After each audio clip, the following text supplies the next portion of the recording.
हे आमचं छोटं पिलो हायकिंगला आलं. गोंदू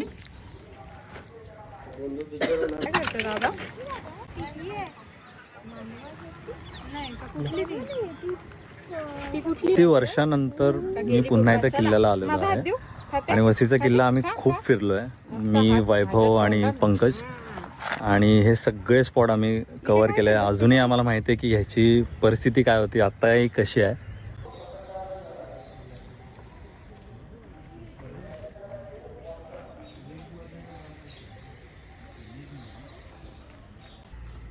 काय होतं ह्याने? डेप्थ मिळते. आपण चाललोय चक्री जिन्याला. तोंडातून हात बाहेर निघत नाही बाबूचा आमच्या.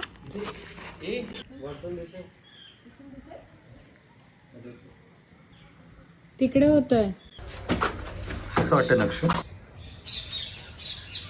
तुम टाइम का लोग तो नहीं हो.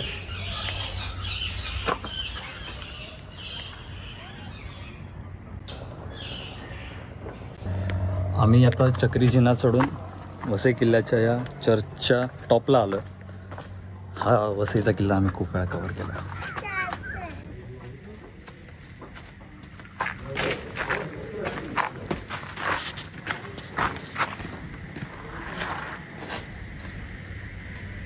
मी आता आली आहे वसई किल्ल्याला. तर माझं आजोळ खरं वाई आहे आणि मी तिथे गेली बरीच वर्ष जाते. तेव्हा मी बघते की वसईचा किल्ला जिंकून आल्यानंतर चिमाजी अप्पांनी तिथली जी घंटा होती ती आणून तिथे वाईच्या मेणवलीला लावली आहे. तर आज फायनली मला योग आला की वसईचा किल्ला बघायला, आणि सरप्रायझिंगली वसई हे मयुरेशचं आजोळ आहे. सो आम्ही आज इथे आलो आहे आणि हा किल्ला बघतोय तर खूप छान वाटतं.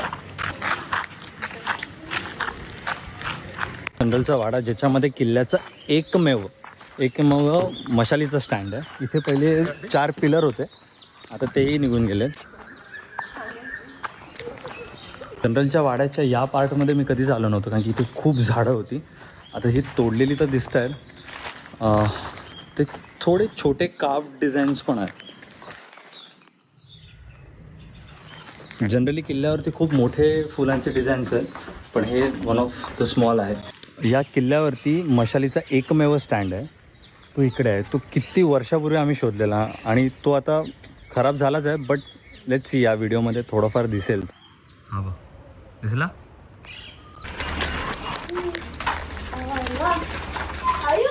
चल